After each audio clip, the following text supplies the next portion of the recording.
What are the most important things you need to know when traveling with your drone to EASA country? Hi, my name is Strojnik and I'm a professional filmmaker and drone pilot from Slovenia. I do travel quite often for filmmaking projects, and traveling with drones is actually easy if you follow a few simple tips. The first one, of course, is to fly legally. If you want to operate your drone in an EASA country, you need to register as a drone operator with the National Aviation Authority of the first EASA country you intend to operate from, and you need to get your drone pilot license. Once these formalities are done, they are valid across the rest of EASA countries. You don't need to register again in another EASA country you go to.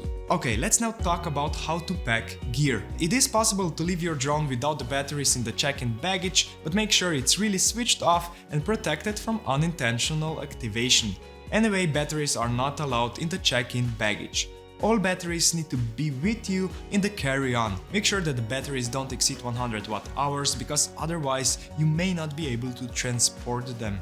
Batteries do not necessarily have to be discharged, but it is safer if they are at storage voltage. And use a LipoSafe bag that reduces the chances of damage in case of a fire. Since I often bring a lot of drones with me, what I do is I have 1 or 2 drones with me in the carry-on and the rest are in the check-in baggage. When going through the airport security, I open the LipoSafe bag, so when it goes through the scan, they can see what it is. But before I open the bag, I tell the security officer that I have drone batteries with me and that I'm going to open the bag so they can take a closer look if they need to.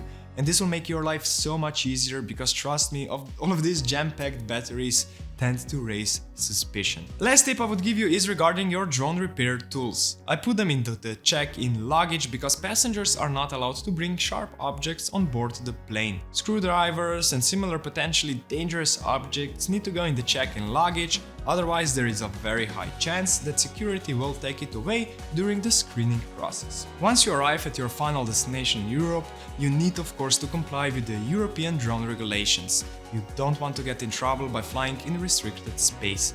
Each country has a map of drone geographical zones that you can check. Just avoid flying close to airports, in national parks, around military installations and other similar restricted areas, and you will be fine. There are some more basic notions to follow in the EASA and national authorities' websites. Read the attached article for more detailed information. Thank you for watching this video, and I wish you a safe journey and happy drone flying.